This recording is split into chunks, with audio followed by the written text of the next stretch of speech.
Coming up on today's show, we're talking about Alan Wake 2. People are apparently mad about video games on iPhones, and Trisha Hershberger is here. What's good, everybody, and welcome to another episode of the What's Good Games podcast, your source for video game news, commentary, analysis, and funny stuff every Friday. I am one of your hosts, Andrea Renee, joined by Ms. Brittany Brombacher. Hello, Andrea. Hello, I love these pigtails. Thank you. It's very Elvira with the black and the blonde. Because my hair is very dirty. But I appreciate the compliment. You know what? We do what we can to hide it. It's all right. No judgment here. Oh, we're also joined by Trisha Hershberger. Hello, thank you for having me, Britt. I think the pigtails are awesome. I'm into the Elvira look. It's firmly spooky season, and I'm so excited to be chatting with you both today about video games and very specific video games. I just dropped a picture in our production chat the last time you were on from 2018. We all look like children. Oh my gosh, really? I was gonna ask what happened since then, but I have a pretty clear answer what happened. Yeah. The last time you were on, we were talking about the Game Award nominees for 2018. Oh my goodness. First off, one, that's hilarious, but also embarrassing on me for not making sure that we've got you back on the show sooner. I think it's because I've had the pleasure of getting to see you more at events and see you here in person in LA. And, you know, we did some hosting together for Twitch when I was still in San Francisco and doing some stuff here. But I guess it just kind of escaped my mind about getting you on the pod. And so when I saw you at the Alan Wake 2 event, which we're going to talk about in just a little bit, I was like, can you please come on the show and talk about Alan Wake with us? Yes. Yes, I absolutely can. Wonderful. I'm so hyped for this game. It's not even funny how hyped I am for Alan Wake 2. Well, we'll talk about everything you guys got to play in just a little bit. But for people who aren't familiar, Trisha is an amazing on-camera host, presenter, content creator, and producer, writer. I mean, you wear a ton of different hats. Where would you say you're kind of putting your focus at these days? I'm still first and foremost doing on-camera hosting, and I kind of split now between gaming and tech. So kind of the Venn diagram where gaming and tech intersect is like my hotspot, if you will. And so I will do gaming and tech hosting, and then I always joke around that on the days I'm not on set, you'll find me on Twitch. And that's because Twitch really, as a content creation platform, is my happy place. I'm very happy as a creator there. I feel like the community that I have there, I connect with in a different way than some of the other communities that you can, talk to people online. And I play a wide variety of games, pretty much everything that comes out. Yeah, the Gong Show. For at least a little. Yes, and I do an indie game showcase every week. So I love supporting indie devs and indie publishers. And really, I feel like, and Britt and Andrea, I'm sure you can relate to this, but when you have jobs where you get to talk about the gaming industry at large or a wide variety of genres of games, it behooves you to have a working knowledge of many games as opposed to being very competitive at one specific title. And so I've structured my Twitch streams in such a way that I can check out as many different games that release as possible, even if it's for like 6 to 10 hours or less, just so that like I said, I have a working knowledge of it. You know what I mean? So yeah, Twitch and then every other random corner of the internet that covers tech and gaming stuff for the most part. And you're just doing such a good job because not only are you doing all these amazing things and kicking so much ass about Adam, you're a mom too. And I gained so much inspiration seeing you crush it and be like, God, yeah, look at her go. There's the future for me after I get past the 2.5-year-old stage. Well, thank you very much. And also that will be both of your future as well, because I will say after you get past that 2.5 stage, as they become a little more independent, it's sad because you miss when they're dependent on you for everything. But as they become more independent, you start to get more of your own independence back. Yeah. And so I definitely remember the 3 and under phase. And I think both of you are absolutely smashing this game. Aw, thank you. Mm-hmm. Same to everybody else out there that has kids. I know we have a lot of listeners and viewers that are also parents that also have young children and are trying to balance our love of video games and when we get to play and when we get to watch the things we want, but also knowing, hey, the kids always come first. We hear you. We feel you. You're doing a good job. Give yourself a pat on the back, everybody. Yeah. I did that and it just made me burp. See, it's all of those yourself. months of practicing on your baby that got you ready for this moment. Excellent. My best life skill I got from being a mom. Let's go. Exactly. All right, listen, we've got some fun stuff to talk about. And don't worry, we'll put Trisha's links in the show notes. If you guys want to check out all of her channels, you can please do so. I want to say thank you to this month's Patreon producers, Chewy, Godson, Faris Attieh, Justin Foshee, and Punkdefied. And you can check out our awesome Patreon pledge options at patreon.com/whatsgoodgames. And Brittany, we got some warm and fuzzies in the reviews. We really, really did. So shout out to the Man Candy, Steph God, and Elaine Pep. And so I sent Steph God, I sent your review to the ladies, to Andrea and Reed, because I read it this morning when I was getting the show notes ready. And I was like, oh my God. It was just one of those, Trisha, what it's like when you get one of those super kind comments that kind of just fuel you for the week. Like, this is the motivation I needed. And it really gets you going. So super, super sweet review. And then Man Candy, at first I was like, oh boy, what kind of review is this going to be? Because last week, Trisha, we got one that was just like, I love hot gamer MILFs, which is like, cool, I'll take it. Well, I'll take it. But the Man Candy's review was really sweet. And their review is, never a Friday goes by when I don't leave my office to find my partner watching this show to start his day. Amazing show, great host, super insightful. Keep doing what you're doing. And so I don't even know if the Man Candy watches our show, but the fact that their partner does and you left a review on their behalf just makes me feel, again, warm and fuzzy. So thank you so much. We love that. Awesome. We appreciate the love, everybody. Thank you. It keeps us going, when people are jerks. Today's show is brought to you by Shopify, but I'll tell you a little bit more about that later because now Brittany and I get to rejoice, and maybe Trisha will as well, that solo mode is finally coming to Sea of Thieves, everybody. Hallelujah. Hallelujah. Hallelujah. Oh my God. I did not expect this. It just kind of seemed like it came out of nowhere. It did. I honestly just gave up on it because it seemed like Rare had been saying, but not openly saying, like, we're just not interested in making solo mode. So, PvE stuff is going to be what it is, and you're just going to have to accept that or not play. And I think a lot of us have been like, well, I guess I'm not playing then. I guess we're not. I mean, I did hop in for the Pirates of the Caribbean thing because that was instanced. And John Drake thanks you. Thank you. Yes. Well, thank you, John Drake. Every time I play Sea of Thieves, regardless if I get looted or not, I have so much fun. It is just so calming and cathartic, and it holds a very special place in my heart because that's one of the first games that I know all of us as What's Good played together during a what was that, E3 or something? E3 2017, our very first E3 together. And I think I launched Alexa out of a cannon, or she launched me out of a cannon. And I mean, just like the best freaking memories. So I'm thrilled this is happening and it's coming. It does sound like, though, you will have a little bit of nerfs when it comes to rewards you get from doing quests when you're in solo play or you're playing with friends. But you know what? That's fine. I don't play for the rewards. I play for the C's. You know what I mean? Yeah. Yeah. Trisha's like, oh my God. I play for the C's. So Trisha, are you into Sea of Thieves? So I predominantly play single player games. It is very hard for me schedule wise more than anything else to coordinate with enough friends to play games with friends. So I have had, I would say maybe 5 or less total times I have played Sea of Thieves with my friends where it was coordinated. And I will tell you, we all had a great time. It was a raucous good time on the seas. But I found myself every single time going, gee, if this had a single player mode, I would actually play this. Not having to coordinate all these people's schedules. And so I think this is really cool news. The type of gamer I am, though, I can easily see myself getting into this and just, okay, where's my journal? What are my quests? How can I check them off? Let's go do this task now. Let's do this task now. Let's do this task. So we'll see if Sea of Thieves is the type of game that lends itself to that.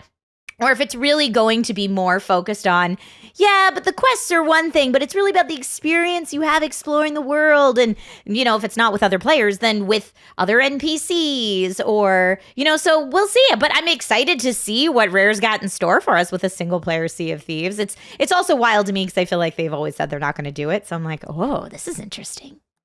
I know that people, when reacting to this news, had a range of emotions. And I saw some people on my feed excited that this existed, but disappointed in the way that they're handling progression and the items and stuff that you're going to be able to earn, and how it almost feels like they're nerfing this specific mode compared to the other PvP focused modes. And it's been interesting kind of watching the discourse around that, because that's a challenge that I think a lot of people don't stop to think about, is how does Rare as a studio balance the offering in a competitive mode versus a non-competitive mode, because they definitely can't be equal, but how do you make them so they don't feel, so it doesn't like feel bad for the player? Yeah, so to kind of get into that a little bit, it looks like trade companies will offer less gold and reputation for treasures handed in, and the rank 40 cap means pirate legend status cannot be obtained while in safer seas, nor can voyages on behalf of the Athena's Fortune Trading Company be undertaken. So I think the level cap is 50 in the core Sea of Thieves experience. And yeah, I mean, just reading what, let me get his Chapman, what is his title? Creative Director, Mike Chapman. It sounds like just from his statement that this is, I think, supposed to be kind of like a baby mode first step into Sea of Thieves, and the ultimate hope is that this will get folks to sail the high seas, which is again what they're calling their main PvP mode. I mean, so yeah, if there continues to grow a gap between the two of them, I can see it being an issue and a bummer. But like I said, honestly, like trading the rewards in and getting money or whatever. Honestly, all it's ever really been for me about this game is just getting on that ship and just enjoying the atmosphere and the atmospheric sounds and the sound of the boat creaking and groaning. It's just incredibly calming. But what's not calming is getting your ship blown up, and then you lose everything. So no, I just remember getting trolled so hard and griefed in the opening weeks when the game came out. And obviously that was quite a long time ago, and the community has changed. And not to say that that still doesn't exist, but it just kind of was not the headspace that I wanted to be in when I played a game. I was like, I don't want to play a game where all I'm doing is getting griefed by people for funsy. And so I stopped playing. And so I definitely want to check it out. I never actually played the Pirates stuff, which, you know, don't tell John, everybody. So I want to check that out too, but you know, it's about when do I now fit this in with everything else I have to play. Well, this doesn't come until December, so you have a few months. Okay, I'll just chip away at that backlog and forget about Avatar, which is coming out in December, which I'm excited about. So, but yeah, so good news for people that if you've been holding off, maybe now is the time to check it out. Another interesting piece of news that feels a little bit old, but I wanted to mention it because I'm a big fan of both Ubisoft and of The Division, is that Ubisoft announced The Division 3 with zero fanfare, writes the ever snarky Paul Tassi over at Forbes. And I used his article specifically because I really enjoy some of Paul's like snarkier takes. Mm-hmm. But I remember when this came out and I was like, wait, with the Division 3, like the next one, they announced it? When did that happen? So in a press release and a single tweet from the Massive account, writes Paul, Ubisoft has announced that Julian Garrity is returning to the universe and currently building a team to start work on The Division 3. Garrity has been directing Ubisoft's Star Wars Outlaws game, but it's unclear if he's simply finished with that role out in 2024 or if he's leaving midway to head the Division 3 like he did with the Division 2. The original Division broke records for Ubisoft, selling more copies in 24 hours than any game in the company's history. It was actually one of the biggest launches for a brand new IP ever. The Division 2, despite increasing quality in literally every way, was viewed in the long term at least as something of a disappointment compared to the original. However, all of the games have tried to challenge Destiny for its live service looter throne. I'd argue the Division franchise got the closest. And Paul, I'm with you there. I spent the second most amount of time in the Division compared to in Destiny. And I wanted to add, in the write-up from IGN, they said Garrity will remain on Star Wars Outlaws through its launch to, quote, ensure the game meets the intended creative vision and provides a great experience for players. And that there are only a few games that I can, this is a quote from Garrity. Julian Garrity, by the way. There are only a few games that I can genuinely say blew me away the first time I saw them, and Tom Clancy's The Division is one of them. I was immediately hooked, like so many others who are part of our devoted player community. It's a privilege and an honor to be able to continue to build incredible and unforgettable experiences in this amazing world with the most talented teams around the world, and I can't wait for what's next. Ooh, okay, so Outlaws isn't coming out until next year. Correct. So is he not hopping over to the Division? Whatever, it's in the weeds. I'm just curious, like, have they started pre-production on Division 3, which I'm assuming they have, and then he's, whatever, it's fine. I feel like, so the Division Heartland is next in the pipeline for the Division, which is slated to come out some point next year as well, which is like their kind of like their survival shooter kind of spin-off of what they did in the Division 2. And the development of that game is kind of in a weird spot. Like it feels like it was ready to come out sooner and then they paused it, and we don't really have like a clear answer as to like what's going on with that game, which isn't surprising. Turns out Ubisoft does that kind of frequently. It's like, oh, we're just going to quietly pull this game backwards and figure out, you know, what we want to change about it. So my guess is that the Division 3 is pretty early in its development stages, because they've still been putting out content for the Division 2. So I don't think that there's any rush for them to do the Division 3, which is, again, another kind of head scratcher as to why they made this announcement when they did, and why it's clear that Julian is still on Star Wars. Trisha, it looked like you raised your hand. Yeah, I was doing like a little shrug, because what came to my mind was, I wonder if this was the type of announcement they would have made at an E3, but since we had no E3, it just quietly got dropped in a press release. It seems very strange to me, with as successful as the Division series was overall, whether you can say, you know, maybe the second wasn't as successful as the first, or, you know, however the feelings are about it. Overall, I'd argue that the Division is a very successful series, so it seems like that would be bigger news. And I wanted to ask you, Andrea, as someone, for me, I have maybe played a total of 2 hours-ish of any Division game, because I generally try to stay away from any live service games, because I just know that I won't have a lot of time to invest into them. So why am I going to start if I'm not going to really be able to get into the meat and potatoes of it? But as someone who has not played a lot of it, Andrea, my question for you is, if you were going to like sell me on getting into the series, maybe as Division 3 is like the new hype, maybe now's a good time to jump in or whatever, what would you tell me to be like, you should check this out?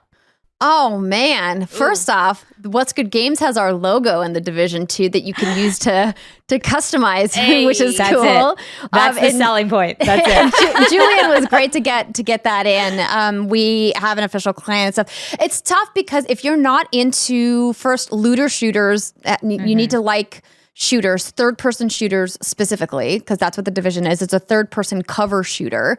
And you have to like the Tom Clancy aesthetic, right? So this kind of like suspense, spy, thriller, military vibe, right? So that's a big part of it as well. The thing I really loved about my time with the Division, and between the two games, I'm probably around 400 hours, is that it was a really fun way to explore these two spaces, both New York and Washington, D.C., and the incredible environmental storytelling that the team at Massive put into those games with a bunch of friends. Like you could just like set off and go on a mission and kind of like veer off in different corners on your path with your friends, and like you're opening up, you know, garbage cans and looting stuff, and then picking up stuff on the ground or listening to a cell phone message. And there's just all these little tidbits of lore kind of sprinkled throughout the world that really kind of color the experience. And that's one of the things I really loved about the Division. And also the way that they incorporated the tech gadgets and the different class systems and how your gear works. It got a little in the weeds in the Division 2, especially after they introduced raids and raid builds, and how challenging the RPG mechanic of that was. Like the min-maxing of all of your different stats and mods and stuff got like, you needed like a bunch of spreadsheets to manage it. So if that kind of gameplay is not for you, I would say the Division is probably not for you, but you can definitely just jump in and do pew-pews with your friends and not get into the end game stuff and still have a good time. But yeah. Love Yeah, that. that's what I And- would say. Is I enjoyed it for those reasons Andrea mentioned. Just kind of the looter shooter, like the mindless aspect of it. Put it kind of on a lower difficulty. Was it lower? I feel like you could change World tiers, yeah. World tier. That's what it was. You're right.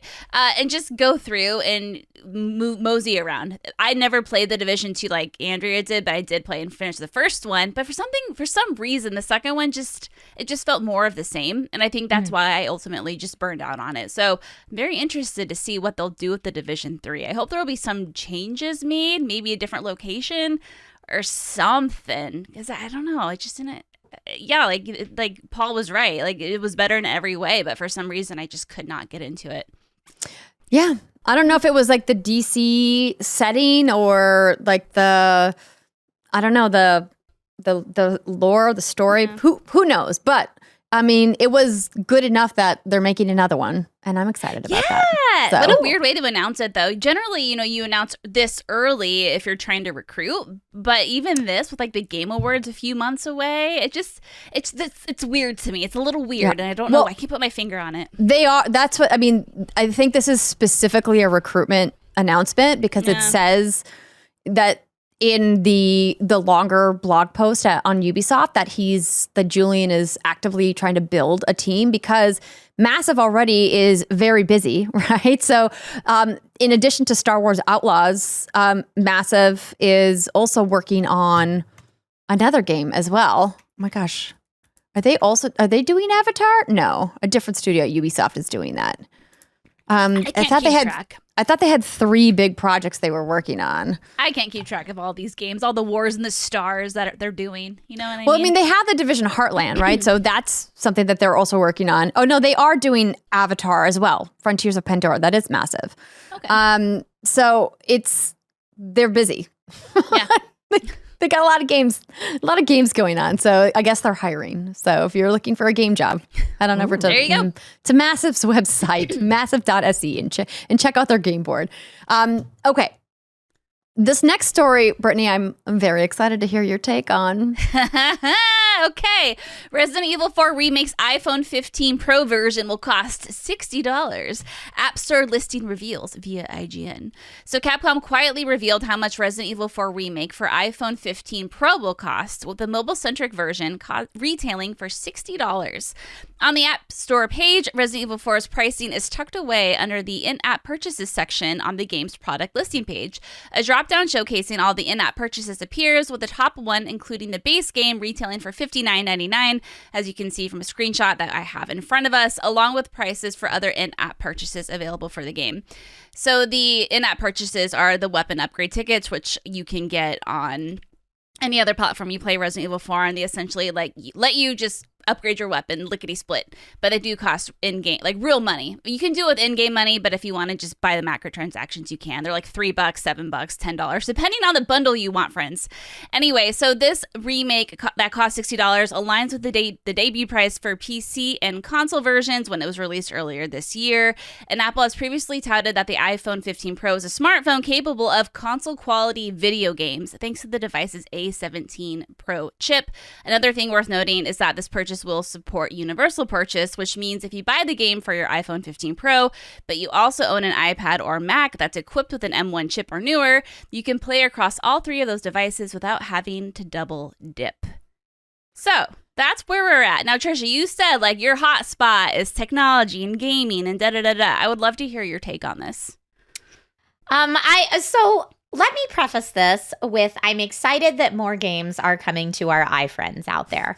I am not an iPhone user. I am Team Android. I've been Team Android for a long time. You and Rihanna in your green bubbles. Yeah. Oh, yeah. Oh, yeah. Well, I mean, previously to this announcement, should you want to play video games on mobile at all, it's going to look and play a lot nicer, even if you're cloud streaming through Game Pass Ultimate or whatever you're doing. On an Android phone, you've simply got faster refresh rate displays, better quality displays, arguably better heat dissipation, maybe more customization options in your battery life, all things that gamers generally want, whether you're looking at a PC, a console, or mobile. But generally, we've seen a lot of cloud streaming as a way to combat like, hey, maybe the actual hardware on my phone shouldn't be running this natively. And when you say that, it's not just the processing power or the graphical power or the display. It's also the heat dissipation. It's also the battery, how that phone handles charging at the same time when it comes to heat, if you're going to be plugging it in to play. Lots of questions there. So I have been watching with my popcorn how this iPhone, we run games natively on the phone now, thanks to our amazing processing power, how that's going to go in reality. Like if people, I mean, I wouldn't pay $60 to play a game on my phone, any phone, doesn't matter which phone. If I'm going to pay $60, I want a console or a PC gaming experience. And to me, that doesn't look like on my phone. And if it does, for the small amount of times I'll do that, I'm going to use Game Pass Ultimate Cloud Streaming to get that device, but mostly just so that I can pick it up and play it and pick up where I left off when I do get back to my PC or console later. So in gaming tech in general, I think more options is better, because we all like to game differently. We all have different preferences. The most interesting thing about this to me is that folks who have a Mac as their primary laptop will be able to play Resident Evil 4 Remake. That's exciting. Like, I like that they're doing that. It's also interesting that they're going with you buy it once from us, you can play it on any hardware, which doesn't that sound familiar to anyone else?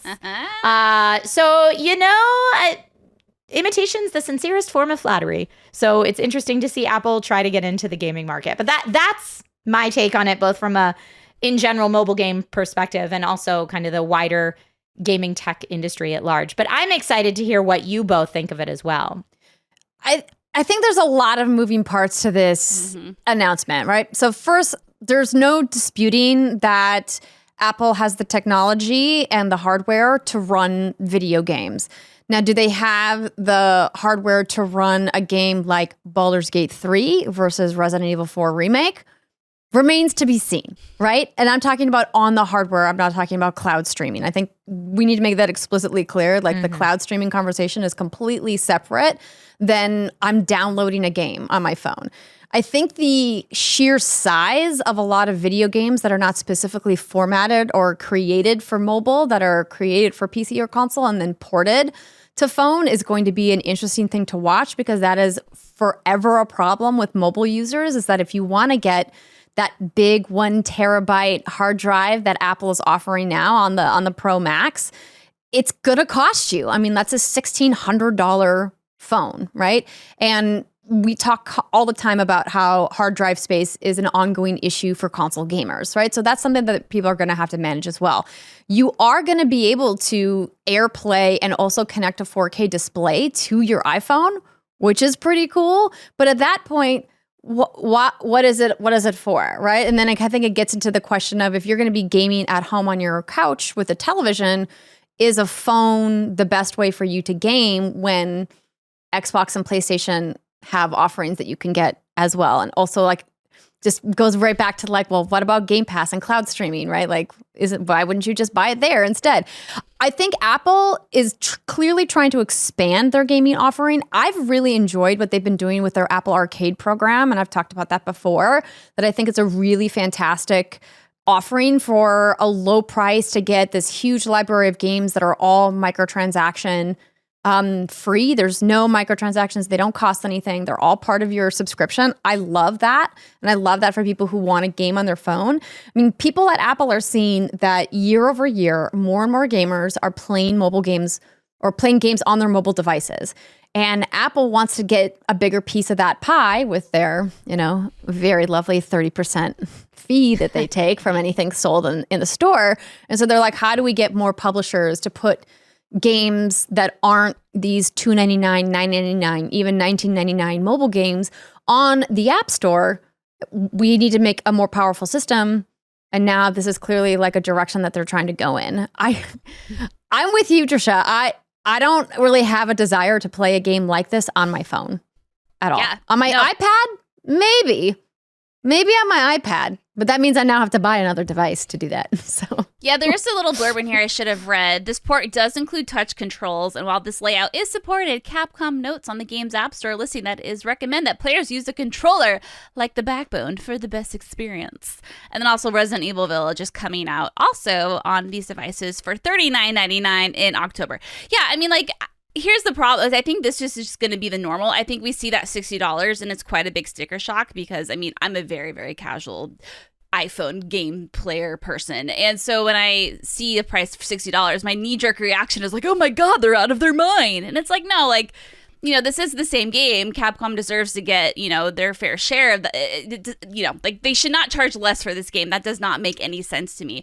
But it's just, it's weird to think that this is probably where we're going to be going, right? As technology advances. And Trisha, I know you know more about this than I do. Because like when it comes to the tech and the guts of stuff, it just goes way over my head.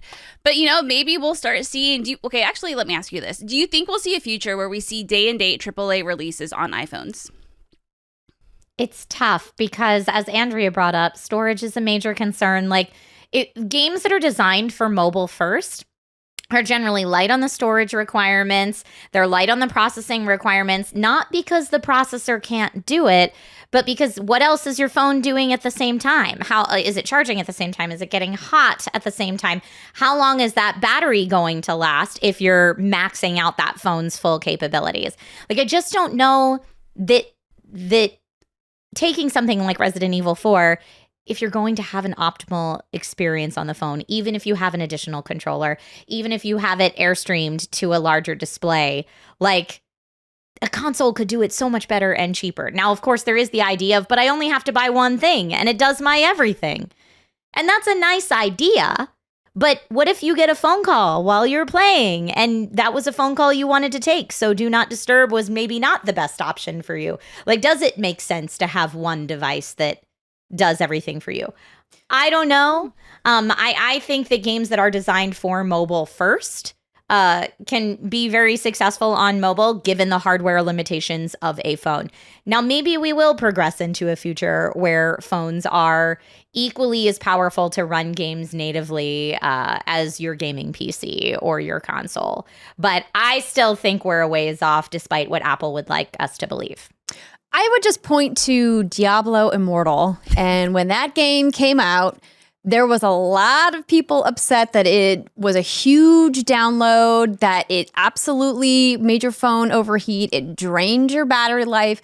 And that to me indicates that the builds of these games need to be expertly optimized for iPhone architecture. And it turns out Apple doesn't exactly make that easy unless you're developing the game specifically for them.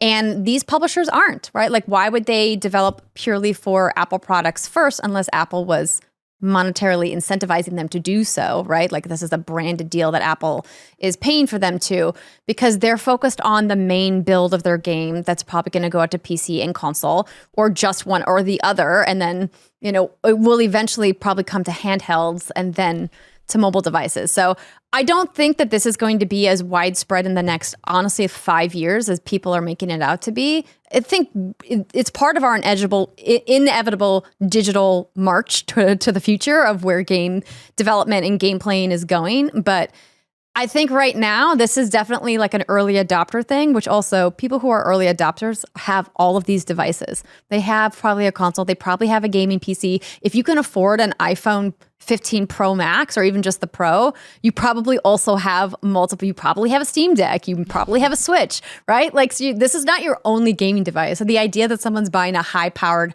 Apple phone and that's the only device that they have to play games on is absolutely ludicrous. So, anyway, that's just my take on it as well. But I think it's fun to kind of armchair quarterback, like, you know, is it worth the cost or not? I mean, that's up to you to decide.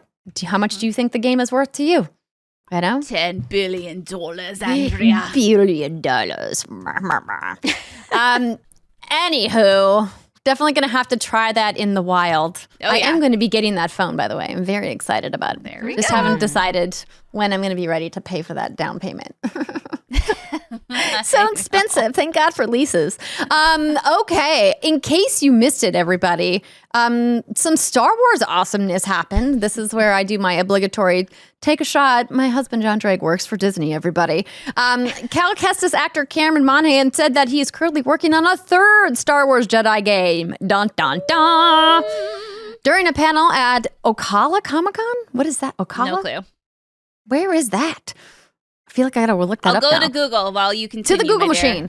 machine. He said we're working on a third and we're in the process of doing that right now. I'm pretty sure you're not supposed to disclose that. But I feel like it was actually disclosed during an EA investor call. Oh, was it? That Okay, Respawn was working on a third one. I'd have to Ocala? double check that. Ocala, Florida. Florida. Okay. Yeah. Yeah. I feel like I remember that coming up during one of the investor calls, but I'd have to double check.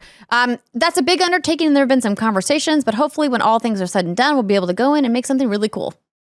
I loved the Jedi Survivor games, or you know what I mean. Yes. Jedi Survivor So was the good. latest one.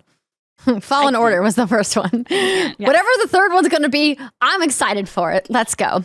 Woo! And we know Cameron Monaghan's on it. Yay! Yes. I mean, it'd be weird if they didn't. It would be. Cal Kestis in it, right? Yes, it totally would be. It'd kind of be like a complete change of direction based off, no spoilers, what happens at the end of Jedi Survivor. It's kind of a big cliffhanger.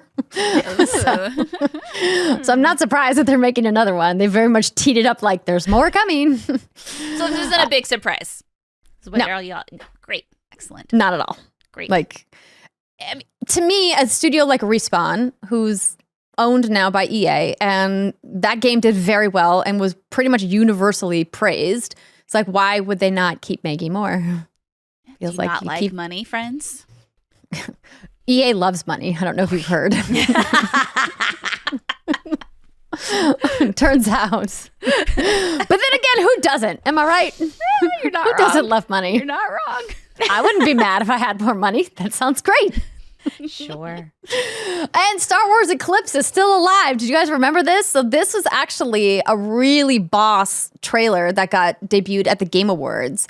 And apparently during an interview with IGN at Tokyo Game Show, which happened last week, Lisa Pensy, who's the vice president of marketing for Quantic Dream, described development as, quote, simmering. Can I say it still exists? Because it exists. It's just not ready. It's simmering. Okay. I just love that update so much. It's very picturesque. I just imagine like this gurgly layer of like, I don't know, the Star Wars monsters and aliens and shit. Because like Star Wars in my whatever. And it's like, that's the game. That's how they make video games, is they put it all into an AI pot and it just simmers. And then in a few years we'll have it. It's going to be great. I mean, that trailer, I'll pull it up to remind you how cool that trailer was. I'm not surprised that this game is going to take a long time. To me, that trailer looks like a highly polished piece of marketing that is meant to be like, hey, we want people off of our back and we don't want it to leak that we're making this thing, but this game is not going to be ready for like 5 years. That's great. Please take your time. That's what I think when I saw this trailer. I was like, 2024. I was like, like, yo, that's dope, but that's not coming out anytime soon. You know, Let's push it sometimes back. it's there just to whet your appetite a little. They just want to build some hype and maybe let the hype simmer along with the game development I mean, process. look at us. It's because one little quote, and here we are talking about it. Andrea's showing the trailer. Like, it worked. Let's go. Hype. Yes, I know. I mean, I'm all about a Star Wars game. Give me all of the War Star games. Well, this was the one that's rumored to be set in the era of the High Republic, which really hasn't been explored a lot in video games, if really at all. I believe we had Maud on to talk about this after this announcement happened. Nice. One Maud Garrett, everybody. Star And I Wars thought- aficionado. And she also confirmed, quote, there's no game over. Anyone can die. Anything can happen. And the story sort of continues, so that those signatures are still there. But what we've been doing is even more ramping up our expertise in the gameplay arena. Anyway, I just think that's really cool. You know, to make a game that has all those branching narratives and multiple characters where you can't just get a game over and the game just adapts to what you do. I love that. Brittany, we could keep talking about this really nice trailer for a game that's coming out maybe in like 2028. But instead, I thought maybe you'd want to talk about one of your, husbandos. I mean, listen, it wouldn't be a What's Good Games podcast if I couldn't mention my husband's at least once a week. And I don't know how I missed this, unless it just hadn't been announced last week. But Like a Dragon, the band who erased his name, is coming to Game Pass when it launches on November 9th. I did not know that. That's a hell of a get. And not only that, Like a Dragon Ishin is also coming to Game Pass later this year. I'm telling you. So I have to just give a shout out to my games, my Yakuza husbands. Trisha, I don't know if you've ever played these games before. Oh, I did. Oh, go on. Oh, yes. I feel like, hold on, I'm going to check my schedule and I can tell you exactly when, because I probably covered these games on the Indie Game Showcase at some point. Oh, heck yeah. Let's go. Is RGG an indie game studio? I mean, no, they're published by Sega. Yeah. Well, okay, but yes, but everyone has argue. Everyone has a different line for what is an indie game. But I try to not take publishers into consideration when figuring out if a studio is an indie studio. Because sometimes you have something beautiful like a Child of Light that is certainly still an indie game, even though picked up by a larger publisher, or the EA Originals or ID at Xbox. I don't think that nullifies its status as an indie still. Okay, that's fair. That's fair. And listen, any more screen time you can give my friends at RGG, like, we can call it whatever the hell you want, baby. Right. I'm a little RGG an iPhone developer. I don't care. I'm a little fluid with that. But no, I mean, the fact that Like a Dragon Ishin's coming to Game Pass later this year, that's awesome. Heck yeah. And Man Who Erased His Name, which is what everyone's going to want to play November 9th, so they can get ready for Like a Dragon Infinite Wealth, which comes out in January. 2024 is already a wild year. Also, I just want to give a shout out because Octopath Traveler 2 is also coming to Game Pass later this year. And you got to love to see that Xbox and Square Enix magic. They're making that magical, sweet, sweet, magical love. We got Final Fantasy 14 coming eventually. Then we got Octopath Traveler 2. Who knows, at this rate, maybe Final Fantasy 9 Remake will be an Xbox exclusive. Who could say? You just keep putting it out there into the universe, Britt. Someday it will come back to you. Oh, it's coming.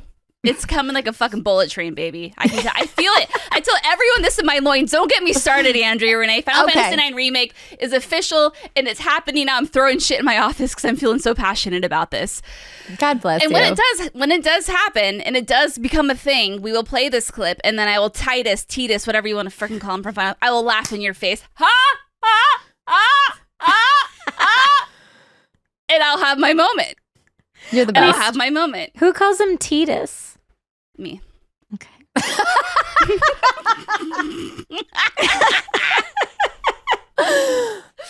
Me. Just checking. I called him Titus. I'm pretty sure there's other people who call him Titus too. Okay, because Titus sounds like tight ass, and I can never get past that. I would have never thought of that, but now Welcome I feel to my like brain. Now you can't unhear moving it. forward, it will always be tight ass. Thank you for that. You're Britt. welcome. I mean, see, that's why I couldn't. I was too embarrassed for him to call him that. Oh boy. And this is why all right. you come to What's Good Games. For the funny stuff. Okay, that's going to do it for our news for this week. When we come back, we're talking about their hands-on time with Alan Wake 2. Stick with us. We'll be right back. Welcome back, everybody. It's the second segment of the What's Good Games podcast, where we talk about what we've been playing and any preview events we have been to. But before we do that, I want to let you know this episode of What's Good Games is brought to you by this fantastic sponsor. This episode of What's Good Games is brought to you by Shopify. Hear that sound? It's the sound of a sale you're missing out on because you're not selling on Shopify. But what does it sound like with Shopify? Ah, that's much better. So start selling with Shopify today. Shopify is the commerce platform revolutionizing millions of businesses worldwide. Whether you're a garage entrepreneur or maybe you're IPO ready, go you. Shopify is the only tool that you need to start, run, and grow your business without the struggle. Shopify puts you in control of every sales channel. So whether you're selling satin sheets from Shopify's in-person POS system, or maybe you're offering organic olive oil on Shopify's all-in-one e-commerce platform, well, you're covered. And once you've reached your audience, Shopify has the internet's best converting checkout to help you turn them from browsers to buyers. What we love about Shopify here on What's Good Games is that it allowed us to make some really cool custom merch and get it into the hands of our awesome patrons with as little pain as possible. So whether your business is super small or maybe you have 1,000 employees, which is awesome, Shopify is going to help you take control and take your business to the next level. Shopify powers 10% of all e-commerce in the United States, and Shopify is truly a global force, powering Allbirds, Rothy's, Brooklinen, and millions of other entrepreneurs of every size across 170 countries. Plus, Shopify's award-winning help is there to support your success every step of the way. This is Possibility, powered by Shopify. Sign up for a $1 per month trial period at shopify.com/what's-good, all lowercase.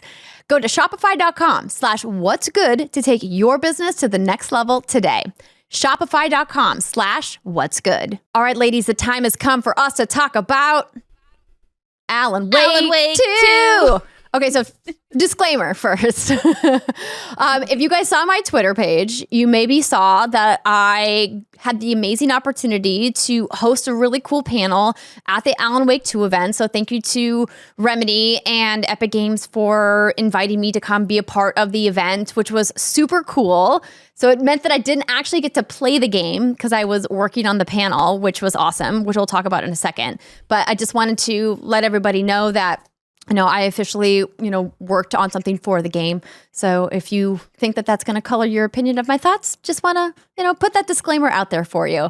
And thank you again to Remedy and Epic for inviting all of us to the event. It was a very cool event that I Am 8-Bit worked with Epic and Remedy to put on. Like one of the coolest, video game previews I've been to in a while.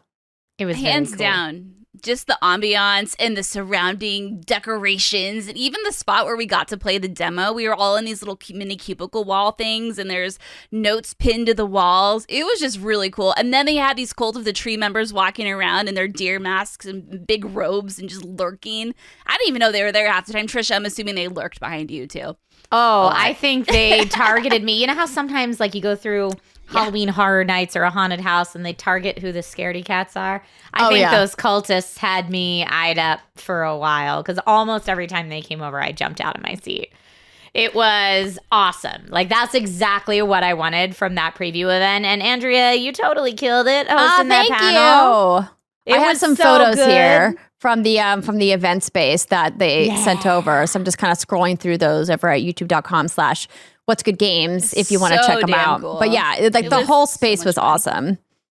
Yeah, so it was awesome. Really so neat. I think, we should talk a little bit about Alan Wake because I'm realizing that this game kind of has an interesting first game in the sense that if you don't know what's happening, I think it's going to be very, very, very confusing when you start playing the sequel. I mean, I played the first one and I'm still trying to wrap my head around it. So it's a lot. Okay, Trisha, have you played the first Alan Wake? Can't remember. Yes, Okay. I have. Excellent. So feel free to chime in. So the best way I could describe it is Alan Wake went missing in 2010 after him and his wife Alice went on a vacation to the Pacific Northwest. Alan Wake is a best-selling author. His shtick is crime novel, crime fiction. He's from New York City. And he went there with his wife to try to get some R&R, and he was feeling, some of that creator burnout, as we like to call it in the year 2023. And he thought his wife thought maybe he could get some inspiration while they went to the Pacific Northwest, specifically a place called Bright Falls. And essentially what's up happening is there's this supernatural dark presence that lives under a lake. Let's just leave it at that. It gets really in the weeds here. And essentially he started writing a book, and the dark presence influenced his book, and he banished it away. But in doing so, he had to write a book that came true, and now he's trapped in the dark place. But his wife is not there anymore, and now he's in the dark place, and he's trying to write a book to let himself escape from the dark place. Trisha, does that kind of sum it up? I think you did a great job, Britt. Okay, Yes. thank you. So the whole thing, if you've not played an Alan Wake game before, the whole thing with the Alan Wake games is you're constantly left as the player, whether you're playing as Alan or somebody else in the story, trying to figure out what is real and what is not. And what does real mean? Is real the world that exists in our fictional writings? Is real what we're perceiving with our senses? Or is real some other objectionable truth? Or if that's even a thing, is there a real truth? So that's kind of the mind space you're playing in. If you're someone who is a fan of Black Mirror or X-Files or any of that content where you're examining maybe real world things that never had a solution figured out, that's like the itch that this scratches. If you're playing Alan Wake, if you're in Remedy Games' controlled universe at all, with Control introduced us to this idea of an AWE or an altered world event, which is kind of like, here are these things that happen that we may not have an explanation for necessarily, so let's figure it out. And that's the headspace you exist in. It's a whole ass thing. And if you dig really deep into it, it's really fascinating. But again, it's even like way too much for me, which is why I love talking to Danny. Y'all know Danny from Gamertag Radio because he gets it. Yes, and you just were on Gamertag Radio this week. Yeah, and he and I just nerded out for 45 minutes. I mean, it just went from 0 to 100 into all the nerding out. No fluff, no nothing. He was like, okay, we're just going to go. And I'm like, all right, let's do this. And we did, and it was fantastic. Lots of fun. Amazing. Okay, anyway, so Alan Wake 2. This is obviously developed by Remedy, published by Epic. It's coming out October 27th, so we don't have that long to wait. It's coming to PC on the Epic Game Store, PS5, and Xbox X and S.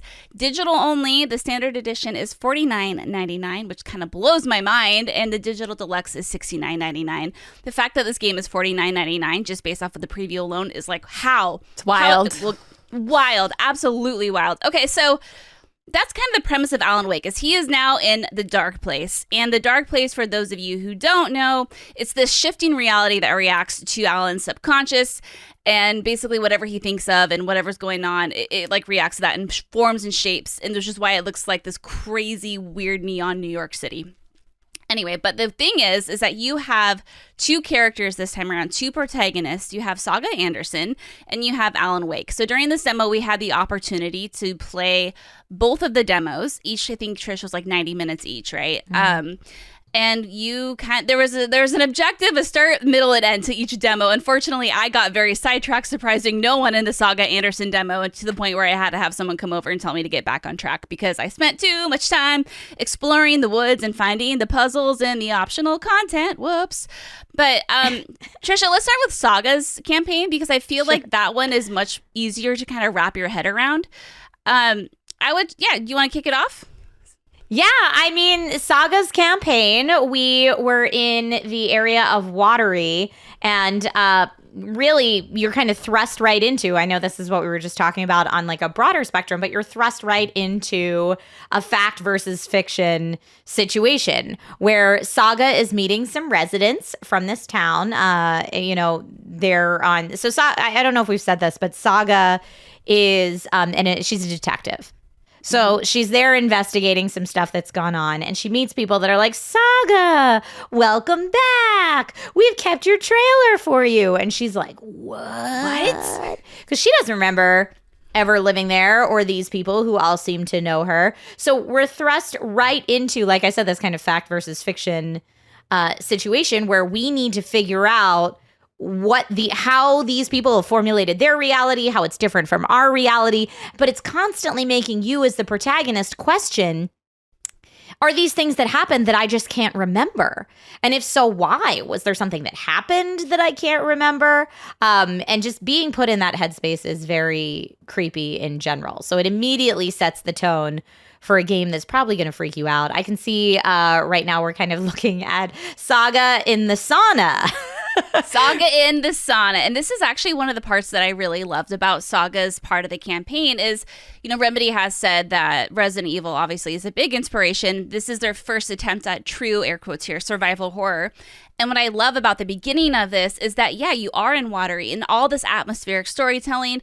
There's all these buildings you can go into and NPCs you can talk to, all completely optional, but it really does set the tone for what this game is. And what I love about it as someone who lives in the Pacific Northwest is it's completely nailed. It's all like dark and gray and gloomy, but even the sounds and the trees and the fog and just even the like little rundown buildings with like 3 people in it. I'm like, this feels like home, man. And I love that you could just take your sweet time and explore. And it really does lend itself, again, to that environmental storytelling that Remedy, I think, has absolutely perfected. But they also, like you said earlier, Trisha, have their mindfuckery aspect of it, too. It's not just like, there's zombies, like a Resident Evil thing, but it's like, there's something way more meta going on right here. And so I Love that part. So yeah, basically you run into some brothers like you were mentioning, and it turns out that apparently Saga has lived here her whole life, but she's like, this is weird. Everyone keeps acting like they know me, but they don't. And then you can transport to her mind place. And this is kind of what really sets this game apart, is Alan Wake has his writer's room and Saga has her mind place. So with the instant press of a button, you transport there. Now this is not stop time. So if you're in the middle of combat and you transport to your mind place, she's just gonna like die in the game, but like in her head or some shit. Like, don't do it. It's not a pause screen. And when she's here, she meets these brothers, and again, brothers that think they know her. She profiles them, and what that allows her to do is it allows her to get into their head. And after doing that and seeing some things that play out, she thinks, okay, well, the best thing for me to do is just play along, because she's trying to solve a mystery here. And she's like, if I just blend in, maybe I can get my answers. So they say, okay, yeah, we have the key to your trailer, because that's what she's trying to get to. But you have to go to Coffee World to get it, because we left a spare set of keys in the gift shop. And so then this is kind of when it starts getting really spooky, because then you have to take this wooded path to Coffee World, which is this like theme park that's based off of like coffee, because why not? I mean, it makes sense. It's Washington. Because why not? But yes, also dilapidated, like going through the woods that has spooky things to get to the rundown theme park is like such pure nightmare fuel. It's great. Oh, and it's so crazy, too, because when you're talking to the brothers, you can see the Coffee World in the distance, and it looks like things are moving and working fine. You know, it looks like people, I mean, I don't know if you can actually see people, but it looks like the park is up and running. And then, yes, as you start going through the woods, everything just gets all messed up. So as you're going through the woods, this is when we had our first encounter with combat. And so you have the Taken. And the best way to describe these folks is they look like people, or maybe they formerly were people, and they have this darkness shield on them. And this was the whole shtick from the first Alan Wake game, is you have to use a source of light, or in Alan's case, a flashlight, and Saga uses a flashlight to destroy their darkness shield. So you hold your flashlight, you boost it, and of course by boosting you drain the battery, so there's a battery management system there. You destroy the shield, and then you can shoot them. I think at our disposal, Trisha, we had a handgun, shotgun, and then I eventually unlocked a crossbow from a puzzle, which was like super fun, but I won't talk too much about that.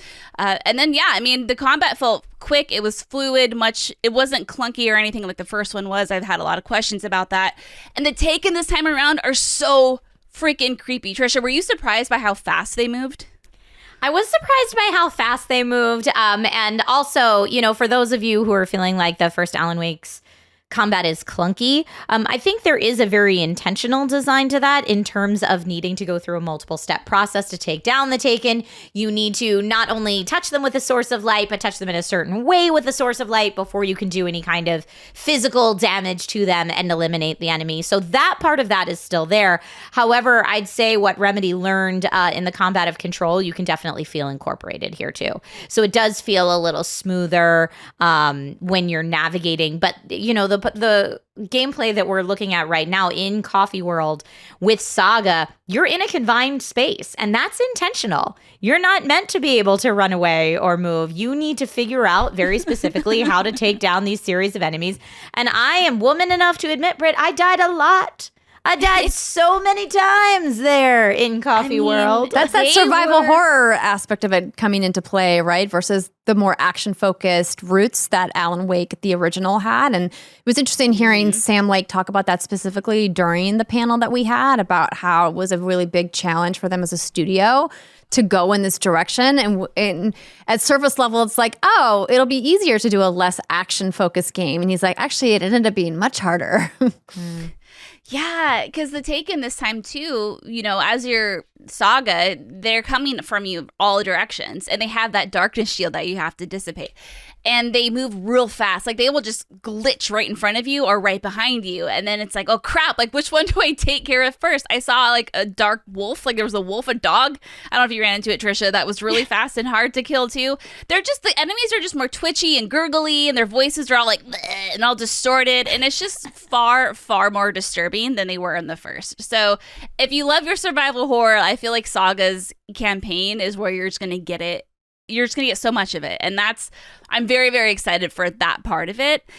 But then you get to Alan Wake's demo, which is room 665. And this is when you kind of start getting that Remedy mindfuckery that I call it. The psychological horror, if you will. It's still survival horror, but with that sprinkle of my mind is blown and can't quite handle what's happening. Yes, I actually found the portion that we got to sample of Alan's story more terrifying than Saga's in the gameplay because of that. Yeah. Because as you're trying to figure it out, it really does mess with your head. So yeah, we got to play a little bit of Room 665 and get introduced to, much like Saga has the mind place, Alan has the writer's room. And, kind of taking from the first game in that we see running themes of fiction becoming reality. In the writer's room, we get to play with that a little bit as the player. We get to rewrite the story how we'd like in the writer's room, taking different events that unfold and putting them in different areas. That, to me, I don't know if it felt like this to you, but it almost felt a little bit like the game of Clue. Like we're taking the location and we're taking what happened and combining them in different ways to tell different parts of this story. And when you do that in the writer's room, Alan's reality changes around him. And that will progress the game, or sometimes just introduce you to fun Easter eggs or bits of lore, or just inform the world. But overall, I found it super cool. Oh, yeah. I mean, there's just something about a hotel setting in general that is just terrifying in a video game, and I love it. It's one of the best settings for horror, I think. But yeah, what's really cool about it, what you were talking about, is the rewriting. So essentially, Alan has to, quote, rewrite reality. So that's the word that they're using to learn the truth about what happened. And it's really cool how it works. So you'll walk into, let's say, an elevator lobby, right? Or let's just take another room. Let me do another example here. You'll walk into a room, and this is maybe where the rehearsal took place for this play that's happening in this hotel. I'll just leave it really vague. And then as the player, you get this big splash screen, and it says, new scene, rehearsal. And then you can go to Alan's writing room, and now you can play around with that scene. And how you play around with it is adding things that are called plot elements, I think is what the actual word is they're using. Yeah, scene elements, excuse me. And so you'll discover scene elements as you were exploring this hotel. So one of the elements, for example, was one called Haunted. And I'm not going to get too much in the nitty gritty on how you discover this. You'll figure it out as you play. But essentially, you can now add the haunted scene elements to the rehearsal scene itself. And now the room where you walked in, which was just a regular rehearsal room, you add the haunted element to it. Now the room is all messed up. There are red lights everywhere. There's blood everywhere. The whole room is just totally different. And it happens right before your eyes, too, which is really cool. You have this really cool on-screen, kind of like see-through transparent image of Alan typing on his typewriter, and then bam, it's changed. And I think I found maybe 3 or 4 different scene elements while I was playing, and every time you did that, the scene would change in front of you. And then, different props show up, or different notes or billboards, and you can read, so-and-so person went into room 108. And then Alan's like, oh, I should check out 108. But it's only because you added that plot element to that plot scene. It's like a whole thing. And honestly, it was hard to wrap my mind around this part of the demo, because they really do put you in, and it's at this point, assuming, you've gotten that far, you're going to have a better grasp of what it is you're supposed to do and how these things work. And there's even another mechanic in there called the angel lamp, which I never really could quite figure out. But that could have been because I had an on-screen glitch. Anyway, it's just a lot. It is a lot, and it sounds like a lot because it is. But once I started getting the hang of it, and then the demo time was over. Oh, isn't that always the way it goes with these things? It's God, so it was good. so cool, though. And I do want to mention, we're talking about these settings being so creepy in and of themselves. But the hotel that we're uncovering this story in is the Ocean View Hotel, which is not unlike the Ocean View Motel that you see in Control. Now, I mean, one could say the name is just a coincidence, but it's Remedy Games, so I highly doubt it. I highly doubt that the name is a coincidence. So I found that super cool. And also, before you get to the hotel, there's kind of a traversal puzzle to figure out in how to actually enter the hotel, because there's doors that lead to nowhere, and you need to figure out and kind of decode the clues to even tell you to get to the right way. But some of the mechanics for people who are just jumping into this, some of the mechanics that I thought were interesting to point out are that Alan has the clicker at this point, and the clicker can hold charges in Alan Wake 2. So you can hold charges and use that to turn lights off and on. I think you're thinking of the angel lamp. Oh, thank you. Yes. Yeah, So Saga's looking for the clicker in her campaign, and then I don't know if he has the clicker in his campaign or not, but I think it's the angel lamp you're thinking of that can hold the charges. Okay, perfect. Now, I got the impression that the angel lamp and the clicker may be connected, but maybe that was wrong. So we'll see. Okay, maybe. We'll see. But yeah, so I mean, you have that. You can take charges. You can change reality around. I think this is why I was thinking they were connecting, much in the same way that the clicker uses light off and on to change reality. So I thought maybe those two were related. But we have that. But then there was also the whole concept of aligning the echo.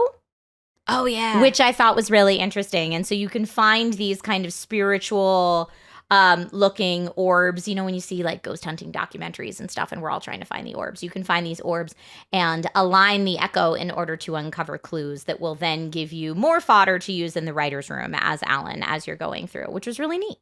Those scenes were really cool because once you do line them up, it kind of turns into a mini cutscene, but Alan's still, you know, in the same room where he found those orbs. But then you get these shadowy acts of, like, you know, certain characters are saying stuff in front of you and they're mentioning other certain characters, and it's all playing out just right in front of you. And it's like, oh my God. Like, there's also a really cool FMV scene in there of Alan, like, getting fucked up. Trisha, I don't know if you saw that one, but that was so good and so funny and so entertaining, and I loved it. And I just love how there's just so much of that in this game, and it really lends itself to the story. And I mean, I know some folks thought it was maybe weird. I think Quantum Break was the first game that I played where I really experienced this, where you would have the real actors doing cutscenes, you know, and then it would hop right back into the video game itself. But it's not weird at all. I think it's a really cool touch, and it really, I think, allows the story to progress in a way that it wouldn't be able to otherwise. So it's really cool what they're doing. I mean, this is incredibly impressive, and I don't know if Remedy has invented their own genre yet, if there's an official name for it, but I feel like they're on their way, because this is just something you don't find anywhere else. I do love the meshing of the live action with the digital. I think that's super cool. And it actually, to me, it harkens back to, this is going to be a real, like, deep cut from yesteryear, but back in, like, the Return to Zork CD-ROM games, where I don't know if you remember, but there would be games that did that, where you get, like, a live action actor randomly cut in. So I feel like this is now what Remedy's doing, is like the future iteration of what we saw way back in the day. And it blends so well because the games look so realistic now. It's like, whoa. But yeah, I mean, I cannot tell you how impressed I walked. I walked away so freaking impressed from this demo. I had a feeling I was going to dig it anyway based off of what I saw at Summer Game Fest. But actually getting to play it and seeing only a fraction of what the game had to offer, not only because we only got, you know, what's 90 plus 180 minutes of this game, but even when I was playing it, like I said, I got distracted. I got, you know, told to get back on track because there was so much I could see and do, not to mention in Saga's mind place and Alan's writing room, there were so many tapes and notes and documents I wanted to read, but I know I didn't have time to do it. So much content. And again, I can't believe this game is going to be $49.99. That is unreal. It was really interesting hearing how Remedy as a studio has progressed over the course of the last couple of games that they did. So one of the things that we talked about in the panel with Sam Lake, who is, you know, the creative director and the lead writer on this game, was just how they were able to kind of handcraft not only the gameplay towards these specific characters, but each of the characters towards the actor that plays them. So on the panel, we got to meet Janina Gavankar's character, Agent Estevez. So Janina's a wonderful human being, and it was so great to see her and to hear her announcement and kind of get that official crossover tie between Control and Alan Wake's universes and how these, you know, characters are going to interact, particularly Agent Estevez and Saga Anderson as these two, like, kind of female officers. And then, of course, you know, you have Sean's character as well, who is this sheriff, and he's coming in, and I think Tim Parker is his name. So it's like you have, like, the interplay between these all of these people who are from different law enforcement agencies, and kind of like the tug of the power of, like, who's in charge and who's really investigating what into each sequence, which I thought was really awesome. And then getting to hear from the two actors that make up Alan Wake, both, you know, Matt Porretta and then Ilka Vili, was so cool, because hearing Sam talk specifically about how they had two actors from when Alan Wake originally was made and how they didn't want to just use one actor, even though the way that motion capture and voice actor technology works now is that you can usually use the same actor for both the voice and the physical representation of the character in game. But he was like, these two actors make up Alan. We absolutely wouldn't want to have it any other way. And kind of hearing how they adapted where technology is now to accommodate for that, for both of those actors to be able to still bring, their part of the creation of Alan Wake as a character to this game was really fascinating. So it was like such a fun thing to be a part of and to hear about. Yeah, it's so cool, the idea that making the performance creative decisions come first, as opposed to a lot of games where I think we see the development come first and then the performance is not necessarily an afterthought, but you're layering that in. Sam Lake is definitely unique in that he's so performance driven from the get-go. And he's also acting in the game. Yes, he is. Yeah. It's all meta, man. It's all meta. The more you think about it and remember like what roles he's played and who, it's like, what? How is this working? I would love to get like a copy of his brain and just like poke at it and be like, how does something or someone come up with this? It's mind-boggling, like legit. It's cool. Yeah. And the fact that Janina's character is an FBC agent, right? I was so I'm excited. telling you. They gave us just the tiniest little snippet of her character to watch during the reveal, but I'm excited to see more about how she kind of unfolds and like what her true intentions are. Oh God, it is so cool, and you touched on this earlier. How Remedy's really come into their own, and Alan Wake came out so long ago, and it was a good game, but I mean it hasn't aged well, and I think it kind of had a little bit of an identity crisis. Is it a horror game? Is it an action game? What is it? But the narrative was just like chef's kiss, so out there and cool.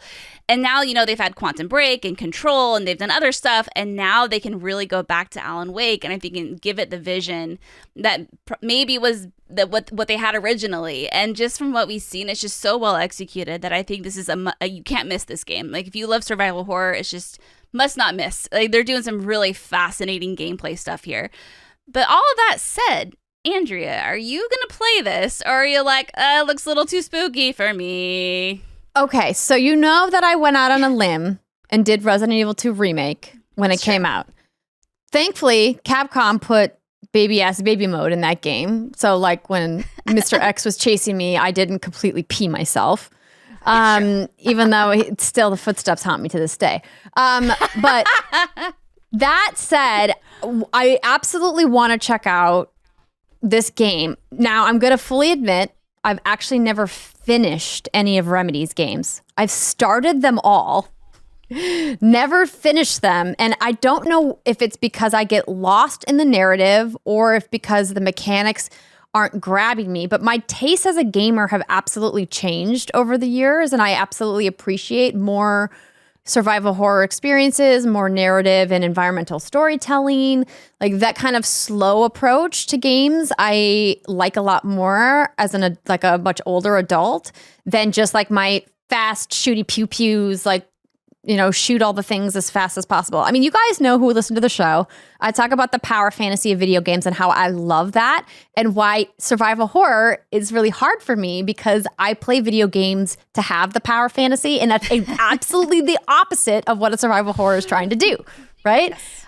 That said, I love the spooky vibes. I love like how they're pulling sci-fi like Mysteria in. They're pulling like really spooky traditional horror stuff, overlapping it with like the dramatic writing bit, right? Where you actually get to kind of see the way the scenes unfold. Like that really piques my interest. So yeah, definitely going to play. Everything I've seen of this game so far makes it look like it's going to be doing something really unique and innovative, both from gameplay and a story perspective, which means I don't want to miss it. Andrea, I would tell you, if you have not, I don't know how far you got in Control, but if you have not been through the ashtray maze, I would implore you at some point to go there and do that. It is one of my favorite levels ever designed in any game ever. It's so good. And power fantasy Control is very much will feed that power fantasy. Yes, and I loved, I think I spent about 10 or 15 hours with the game. But I wanted to go back. I can't remember what else was out around the exact same time. I feel like it was Borderlands 3. Which is also I great. remember, too, the reason I stopped playing is because we had a pre-release copy and mine had a game-breaking issue with it, so I couldn't progress.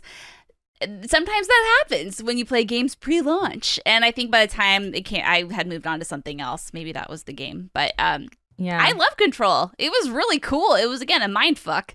And then, I couldn't progress, and it made me really sad. It was the Division 2. That's why. That's why I was busy. And that's why I'm like, Division 2, what? Because all I played was Control. But also for the gaming tech nerds out there, Control launched at a time when ray tracing was first starting to be a thing that we could get. Real-time ray tracing was the first time we could get it as consumers. And Control was one of the best demos of real-time ray tracing technology. And so I got to play it a lot when I was testing out different systems at the time. But even prior to that, just any previews I had seen Remedy put out, like closed door previews and stuff like that at E3 leading into Control, I was like, ooh, tell me more about these telekinetic abilities. Tell me more. But yes, highly recommend for anyone who hasn't played Control. I feel like it's still a little bit of a sleeper hit when it comes to mass commercial success, but highly recommend. Well, I watched John almost finish the game, but I guess I'm going to have to go back because I heard Britt and Danny on Gamertag Radio talking about all of the ways that the Remedy Connected Universe kind of weaves together that are going to kind of come to fruition in Alan Wake 2 and obviously beyond whatever Remedy ends up working on after this game. And it makes you want to know the inside secrets. But then it's like, okay, so how far back, how much do I have to read? Do I have to watch the Bright Falls episodes? Like, how deep do I have to go? They're so good, though. They're so good. The television Easter eggs are so good in Alan Wake. They are.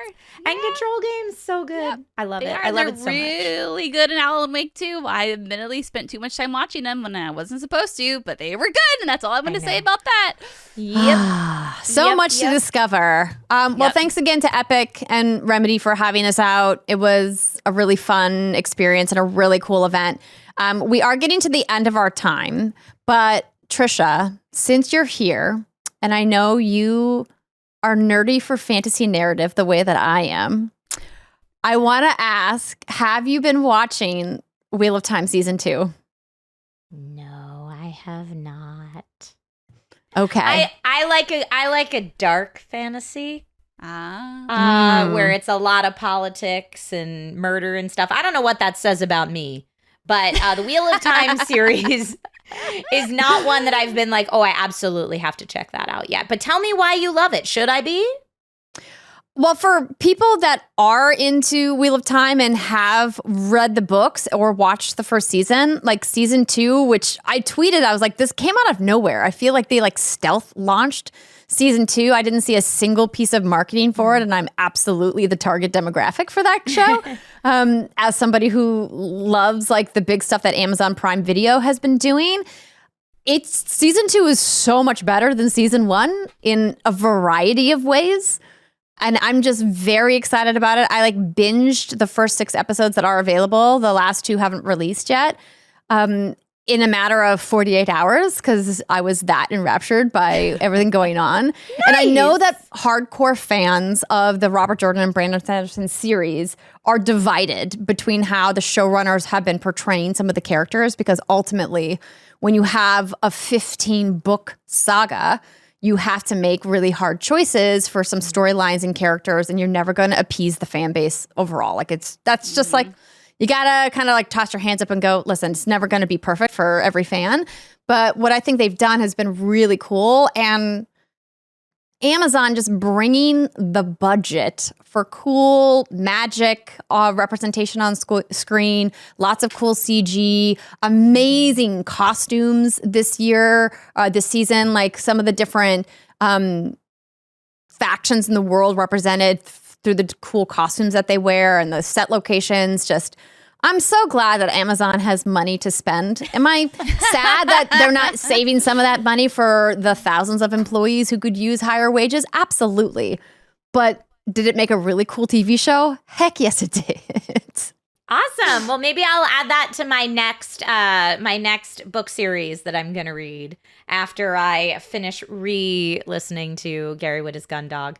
Then I'll yes, maybe Wheel of Time it's on my after that. list. It's on my book table of books I got to read. I keep telling myself I can't do a full reread of the Wheel of Time, that I should just handpick a couple books, because it is a very, very long series, and I still haven't finished my secret books from Sanderson's Kickstarter, so lots to do. Just no time to do it all.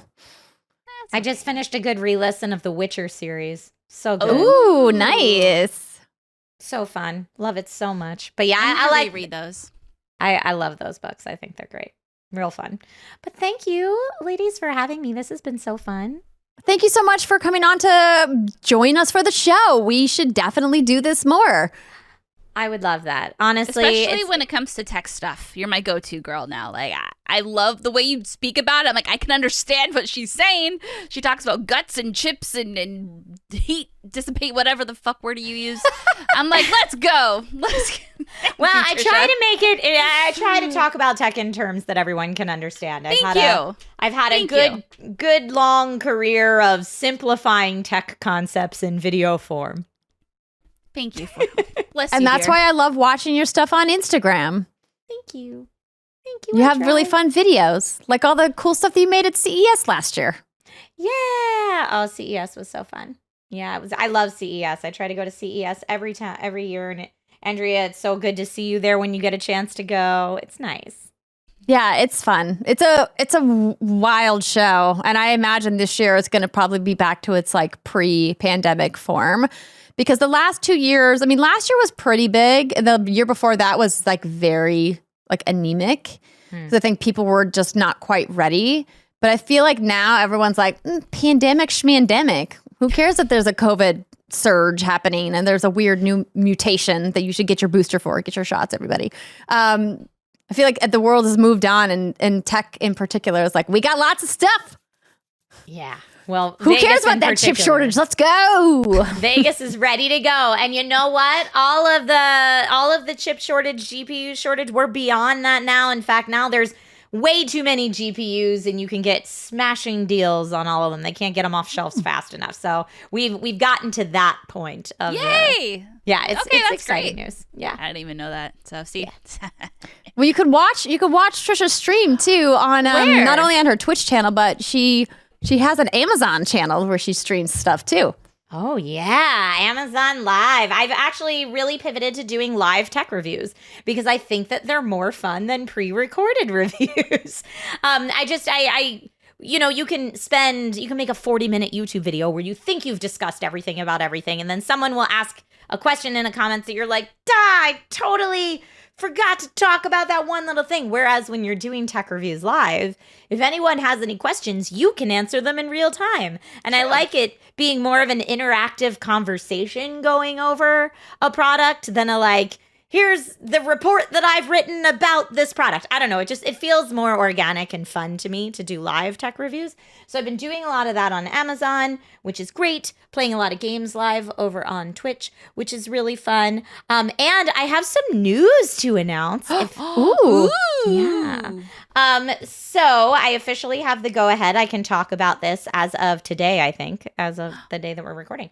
But I have a 12-episode series that I'm going to be co-hosting with Malik Forte, who's lovely and wonderful and amazing. Love Malik. Yes, for Amazon on their Crown channel. And the series is called Pit Crew. Ooh. And we've done little one-off episodes of this show before, but now we're officially launching into a 12-episode series, airing every Tuesday, 4 to 6 p.m. in quite a variety of places. I think it's going to be on Twitch, Amazon Live, YouTube, Freevee, a whole bunch of places. So you'll be able to find it. But yeah, that's news. Yay! That's awesome. What is Pit Crew? Can you give me like a TLDR? Yes. So the TLDR is that we'll take two celebrity or internet celebrity gamers, pit them head to head on whatever game that day's competition is about. And based on the round 1 finale, we will upgrade one team's tech and downgrade the other team's tech to try to level the playing field. Then they compete in round 2. We adjust things again.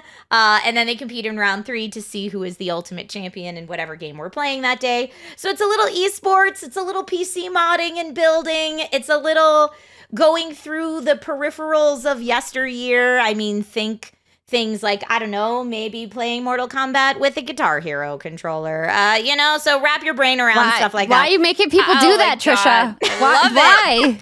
For entertainment purposes. Okay, that's fair. That would be entertaining. But yeah, it's going to be pretty awesome, and I'm pretty excited for some of the surprises that this season will have in store. So, here's to 12 episodes. It's going to be a good time. Hell yeah. Congrats. That's freaking awesome. So excited for you. I look forward to torturing some of our internet friends in very funny ways. I love it. And I look forward to writing funny comments about the way that they're being roasted. It'll be great. Thank you. In advance. Well, that is really cool. And when is that launching? That first episode is live this week, October 3rd. Woo-hoo! October 3rd. October so soon. 3rd. And then it'll be every Tuesday for 12 weeks starting October 3rd. Hell yeah. Well, fantastic. We will be sure to put that info in the show notes as well. And I'm sure if you guys follow Trisha on any of her social platforms, she'll be linking that up as soon as that episode goes live. So looking forward to that. And, next time you see Malik, tell him we said, hey, what's up? Haven't seen him in a minute. And very exciting news. I feel like we should have started the show with that news. Yes. Well, it's funny to me because it's been in the works for so long, and I was like, when can I talk about? When can I? And I think I just saw Malik quote tweet the announcement this morning. So I think it's just as of today that we can talk about it. Malik, who's a new parent as well, joining the Nerdy Parent crew. Welcome. Yep. We are Legion. I love it. It's great. All right, everybody, that's going to do it for our episode for this week. Thanks to Trisha for being on the show, and we will be back next week with another episode. See you then, everybody. Bye.